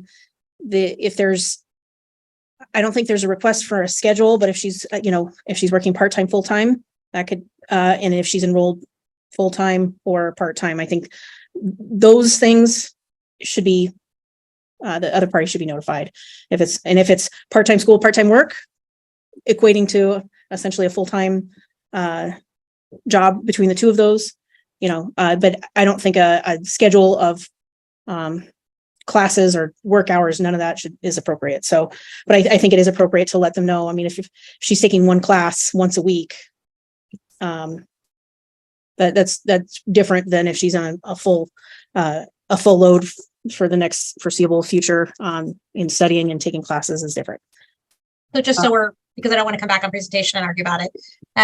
So would it suffice to add language that mother will notify or provide proof of full-time or part-time employment and full-time or part-time enrollment in school? So it's very clear, she's going to provide either a letter from her employer or saying she's employed full-time, or a letter from school saying she's enrolled full-time. I think that is fair. Yes. Okay. All right. So I've signed the amended family law order. Then we have the amended parenting plan is the only other order that we have. And I know that there are some additional concerns there, and I allowed both parties to argue. Ms. Baldwin, do you want to rebuttal before I turn to the GAL, or would you like me to stop at the GAL before you? You can take the GAL and then I'll argue. All right. Ms. Gal, if you will have any comments regarding visitation and the proposal of Ms. Wishard and proposal of Mr. Well, Your Honor, as you know, I wasn't able to observe Mr. Wishard for a visit yet. And so I have a hard time. The information I'm bringing to you is based on the observations that I've had of seeing kiddo with mom and then information that I've been given from the visitation supervisors in terms of notes and interviews as well. I am of the opinion that Mr. Wishard should be able to have supervised visitation with kiddo. I feel hesitation to suspend visitation when we have a hair follicle test that is not 90 days old yet. Taking visitation away from a parent, as we all know, is a very, very serious issue. And I don't believe that that is the healthiest thing for kiddo at this point in time. She's by all accounts, very emotional when she leaves her father and really enjoys her time with him. All of the reports we're getting, not just from Ms. Wishard, Christina Wishard, but also from Beth Fellows, who was a professional supervisor and spent time in the presence of Mr. Wishard and Addison together, and I was able to interview her both on the phone and then also read her notes. She said specifically to me, I see no red flags. I don't have any concerns regarding Mr. Wishard in terms of a supervised visit. I would not advocate for an unsupervised visit in any way at this time until we see quite a period of time of being clean and sober. I don't think that's in dispute at all. I would be very curious to see a hair follicle test post 90 days from the initial May test. I also agree that I think it would be very beneficial to have the UA be observed. We are getting negative tests, except for this one that's within the 90-day window of the first hair follicle. The information I have at this time is that Mr. Wishard during these visits is engaged. He follows the lead of kiddo. He plays with her. He asks her about her interests. He makes sure she's fed, that she's got sunscreen on when they're outside. All things that a parent would be concerned about in the presence of this child seem to be taken care of and taken into consideration when he's with her. After my interview with Christina Wishard, where we were able to kind of discuss him as a parent, having known him for a very long time, as well as knowing Ms. Wishard, Mom Wishard, for many, many years and had a trusted relationship with her. It sort of set me in the direction of wanting to talk with mom about why she was concerned regarding Christina as a supervisor. And the concern really is about wanting to be seen in the correct light and is concerned that that Christina may not offer an unbiased view of Jonathan as a father. But Mr. Wishard, I would also like to say, I can understand why Mr. Wishard is uncomfortable in the Lindbergh home trying to have his visitations with his former brother-in-law. There's a long-standing history of contentious relationships between Mr. Wishard and the Lindbergh family in terms of they want him to take accountability for things. They want him to offer apologies directly to them. Some of the arguments the mom and dad have gotten into in the past were in regards to input from the Lindbergh family in terms of their marriage. And so I can appreciate why being in the home with Clay Lindbergh, where the Lindbergh parents are, might be deeply uncomfortable for Mr. Wishard for extended periods of time while he's trying to have supervised visitations. I can appreciate why mom does not trust Mr. Wishard, and I don't think that she owes him that in any way. But I think the separation between the relationship between the parents and the relationship between Mr. Wishard and child is very, very important. And I think that those are two different storylines that we have at play here. And so trying to protect those two different storylines, I think, is very important. So I, for one, would advocate for asking for a fresh hair follicle test post 90 days of that May hair follicle test so that we can get a clean look at where he's at. I would advocate for him to be able to continue supervised visitation. All right. I appreciate that. Thank you. Thank Ms. you. Baldwin. Thank you. Nowhere has my client said that father's relationship isn't important. She has said his relationship is so important that he needs to be clean and sober. And the reality is that Mr. Wishard is not indicating in any way that he is interested in his sobriety. I'd argue counsel for Mr. Wishard is more invested in his sobriety than he is. When you look at his SUD report of his evaluation, I believe it says he was ambivalent to change. That means he's also been ambivalent to getting into treatment, ambivalent about doing AA and NA, ambivalent about taking drug tests when ordered. And the reality is that he really hasn't. He hasn't done anything except unless you've held his feet to the fire and say, do it now. He hasn't done it. If anybody else is saying you need to go do it, he just shrugs it off. He's able right now to basically schedule his drug use and his UAs to make them clean and to be able to get a UA that's clean because he's able to schedule it on Mondays. That means that he has a couple days that are basically free to do as he likes, and we still have a dirty UA or a dirty hair follicle. Of the UAs that he's provided, none of them are observed, which counsel doesn't deny. So again, a huge red flag there that they're unobserved. We have the court is, I think, well familiar with hair follicles. And so, but again, we have a situation where there's really no indications he's getting clean into treatment. That's what my client wants. She wants him to get clean. She wants him to be a good parent. She wants him to be clean and sober. But Mr. Wishart is ambivalent. These are the words used by the experts regarding his SUD history. And this is not a short-term history. This is a years-long history. And it has not been motivating for him so far. We have to figure out what will motivate him, because so far we're not doing it. We have not gotten him clean. This case has been pending again since April, and the parties separated before that. They knew they were getting a divorce before the filing of this case. Counsel sort of throws up her hands and said, my client was wrong in denying him visits. He was using cocaine. That is a correct parental action to say, you're high, you don't get to have unsupervised time with our child. To say my client was wrongfully withholding is ridiculous. She was doing exactly what we would have wanted her to do. When she says, you're still using, go take a hair follicle, just says no. What are you going to do about it, essentially? And my client is forced to bring us back before the court for review. The gamesmanship with visits is a false narrative. We have previously said that my client offered 10 people. The only person he approved was Mr. Lindbergh, was my client's brother. This is the only person they've chosen out of 10 to supervise his visits from my side. Or for my client's side. Similarly, this idea that they're only doing visits in my client's house, absolutely false. Again, we've provided information previously to the court record and saying it's, in this case, Mr. Wishart who says my way or the highway. And that has been the problem. We have Mr. Wishart missing visits, giving excuses. Even his family is saying, calling him, texting him, and he's missing visits. This isn't good. This isn't going well. The current court orders are not working. They're not working to get Mr. Wishart clean and sober. He's ambivalent, and we need to move him to be motivated and to be clean and sober for this child for the long haul. I don't disagree with the guardian ad litem's recommendation for having Mr. Wishart retest at 90 days. That should be at his dime, but I don't agree that we should continue to have visits pending that because what we don't have is any indication he's getting clean right now, and he should have a real good motivation to get there when we're essentially 4 or 5 months in and he's not clean. He's still not. So again, my recommendation that we suspend, it shouldn't be a can that we kick down the road repeatedly. We've already done that, and that has not worked. So I would recommend that we suspend. If the court wants to suspend and come back essentially with the 90-day hair follicle, I wouldn't find that to be inappropriate. But I think it's appropriate that it include an ETG. So it's clear that whether he's using alcohol or not. So we're not just substituting alcohol for cocaine. And then secondarily, he needs to be in treatment with compliance so that we see that he's actually motivated. And if it's, hey, I couldn't get in, but here's all my AA and NA slips, great. I think that would be reasonable. My client is not unreasonable, but what she wants to see is some effort on Mr. Wishart's part to get clean. And ambivalent is not a choice when you're a parent.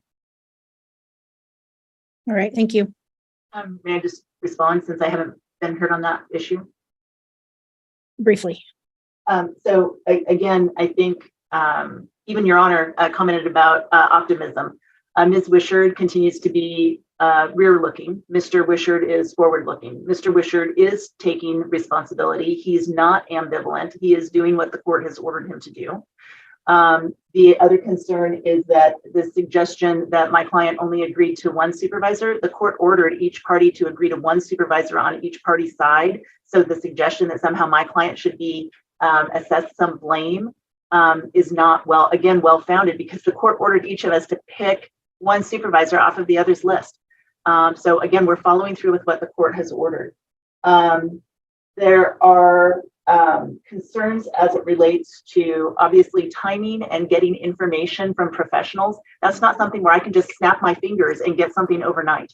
So again, if you go back to his SUD evaluation, they recommended 30 days of treatment to be reviewed at the end of that 30 days. We're not even looking at a 6-month program, a 2-year program. There's been absolutely no finding that he's an addict.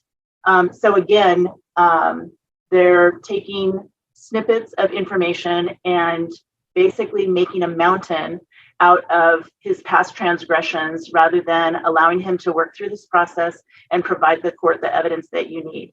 But again, we have a young child, a 3-year-old child here who does have a bonded relationship with her father and should be allowed to continue that visitation. Does the court want me to discuss my comments in regards to counsel's objections to my proposed parenting plan? Because we haven't been there yet. No, not yet. Let me make a decision here first. Okay. And then we'll jump to the parenting plan and see if that's something I can work through, or if we need to have a new filing. Okay, so this case is, I think I've expressed some frustration about this case before, and I don't mean to minimize the concerns that all the parties have in this case of all the different working pieces that we have going on here.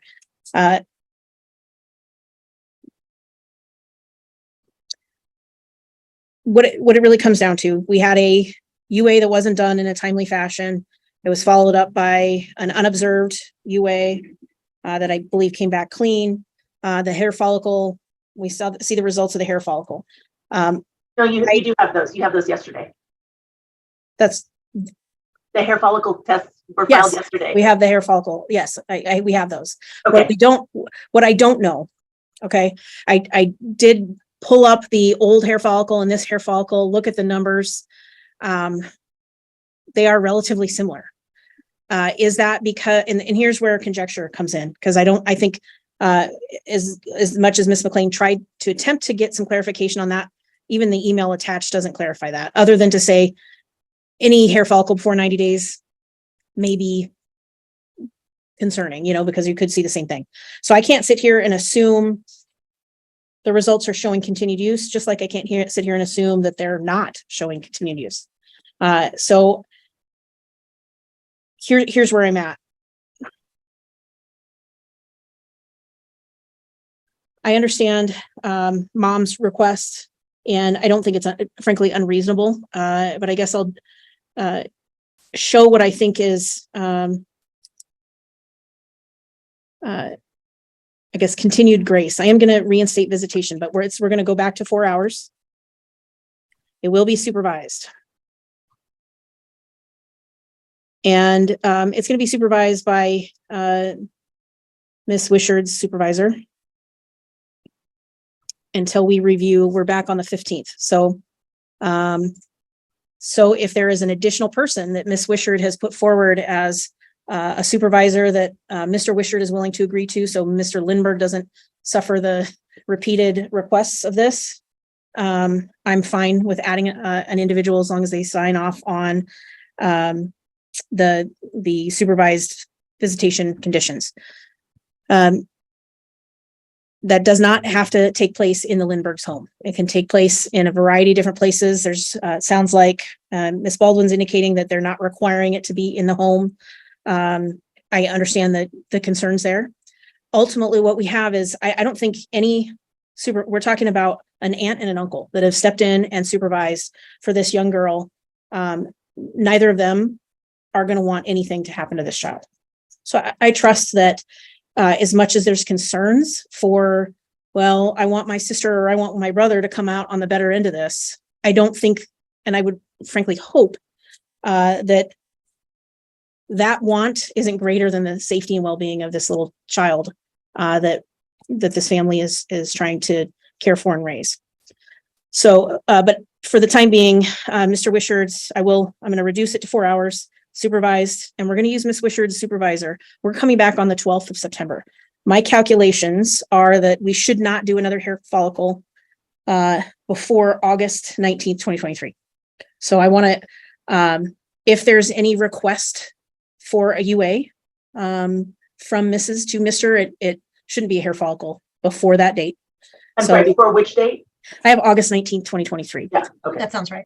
And in looking at the calendar, since we're here on the 12th, and that's currently set as a review hearing for a final GAL report, I frankly don't know if we'll have it by then, given kind of what's been going on, but we're keeping that review date. So I'm thinking that the hair follicle should be done on the 4th of September. Is that at his cost? At his cost. That should put us outside of the 90-day window. He should not cut his hair in the meantime. And Sorry to interrupt. Just to note that September 4th is Labor Day, so I'm not sure if he'll be able. So the average return date has been about 6 days. I don't want to say the 5th, and for fear that we wouldn't get it back by the 12th. He can do it. So how about, must be taken I don't want it any earlier than September 1st and no later than September 4th. So between the 1st and the 4th of September, hair follicle. I don't know if they're open on weekends. I feel like one of you indicated they were not. They are if you pay an additional fee, which I think is $100. Okay, well then Friday the 1st would be. Yeah, that's fine. So, and any requests for a UA before then, I don't want it to be a hair follicle. If UAs moving forward should be observed. Frankly, as far as the 4 hours, if that needs to be split 2 hours based on supervisors or all in one, I defer to the parties. And I guess my other question or concern is, I think it took us 6 weeks to get documentation signed by Mr. Lindbergh the last time. So can you set some parameters on these supervisors? I want my client to have a visitation this week. So that was due to confusion on my part. I didn't realize that council had included her own form of the order. We created a very similar form. Council rejected that form. Then we redid her form. So that was sort of a rigmarole that I think was a somewhat created problem in the context of the reality of the supervisions. If he approves somebody else, we're going to get him signed up immediately. We now have council's form of the supervision contract in our system. So he is ordered to have 4 hours a week. So if they don't provide it, then I'm assuming there's action that can be taken.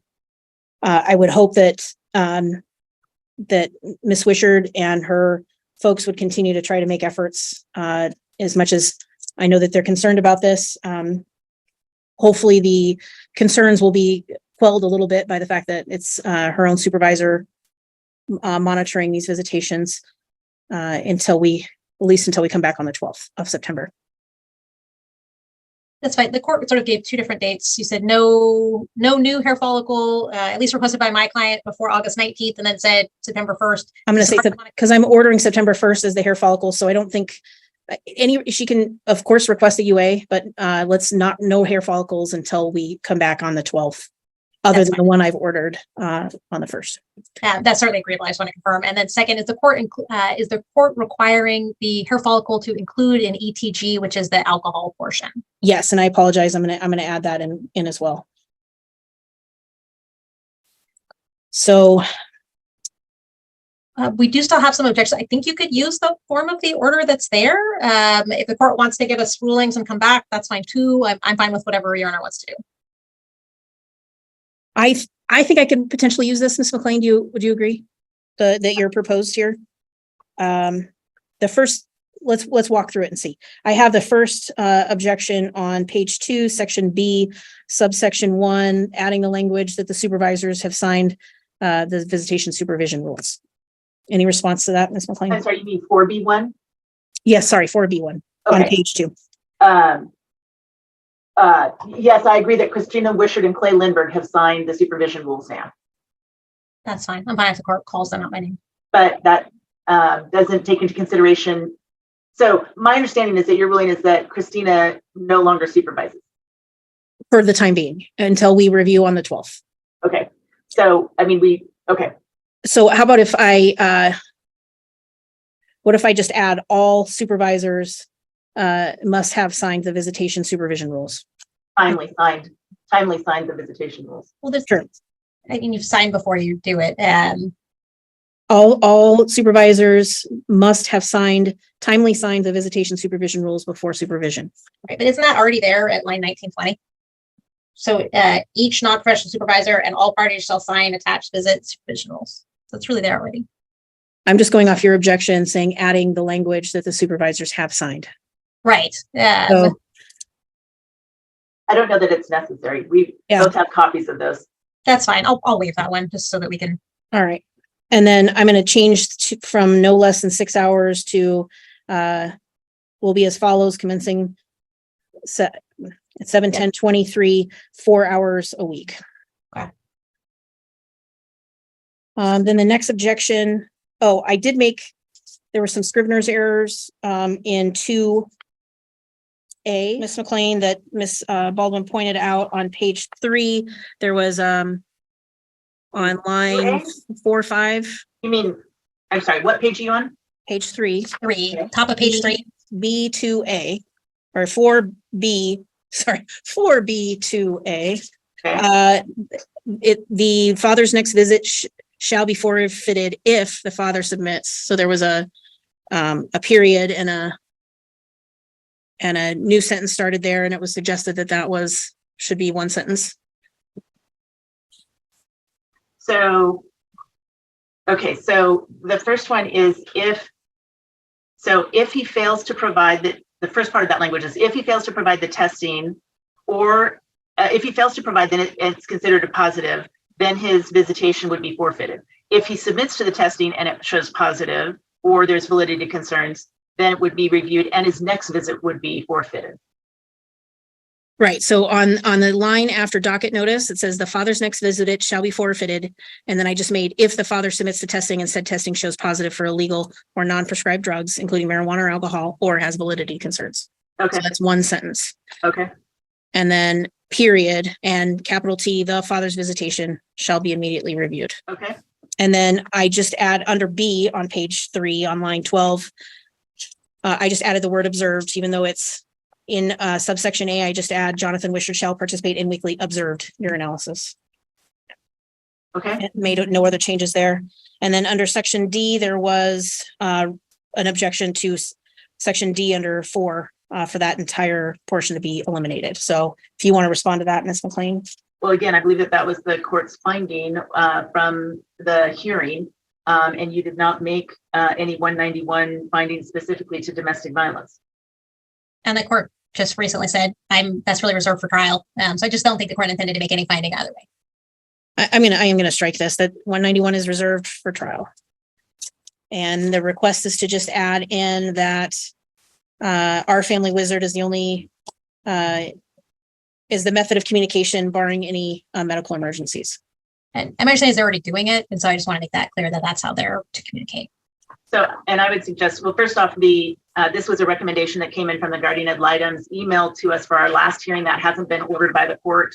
I anticipate that the court would likely provide for that. I think that it should be added under paragraph 4A as another paragraph 4.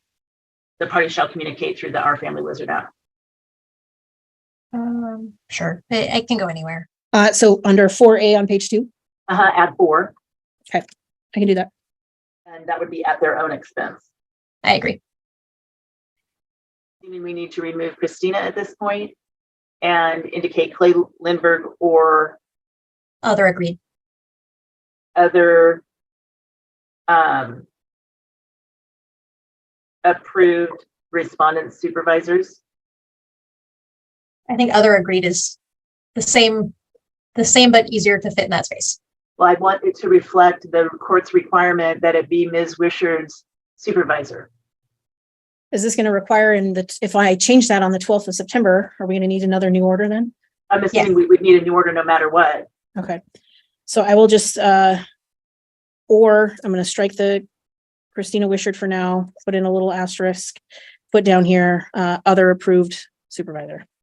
And then I'm assuming then we don't need the language as it regards to the expectation that they alternate. I mean, because the reality is if we can find one of her supervisors who can be consistent, that's probably going to be helpful in clearing up a whole bunch of continuing conflict. That's fine. So eliminating sort of the sentence right after Christina Wishart, expectation that they alternate. I'm fine to eliminate that sentence for clarity, or at least for this kind of upcoming month and a half. Okay. Any other concerns with this order? So we still need to include the obligation that he obtain a hair follicle at his expense, essentially on September 1, which includes an ETG UA. You can put that, I think the court can put that anywhere it chooses. It fits probably on this page, or you could put it at the bottom of mid page 3, right below the B where you added the observed UAs. You could kind of push a C in right there. Same date. And then if you go back to page 2, at the bottom there, 4B2A, remove the hair follicle, and quite frankly, I think the nail test, because that would produce the same result. I'm sorry, what page again? 2. Very bottom, last 2 sentences, or last 2 lines, excuse me. I could, well, because the court said the mother can still request an observed UA. Yeah, Correct. so Just the Strike hair follicle and nail. test. Hold on, let me just, because then that's nowhere. So my concern, okay, this is where council puts her. So my concern is it implies the court's in the future eliminating that ability. I prefer to leave it as is, add a paren, sort of right, there's a, sort of a line that strikes all the way across for pleading. Just add a little star to hair follicle and nail test and write a star below that line that says may not be ordered until after 9/1. And then that makes it clear that she can order them after 9/1 if she wants. Or alternatively, strike the two that I've suggested and say reserved for review hearing on 9/12/23. But that's not what the court did. The court said she couldn't order them until 9/1, not that you were eliminating her ability to do that in the future.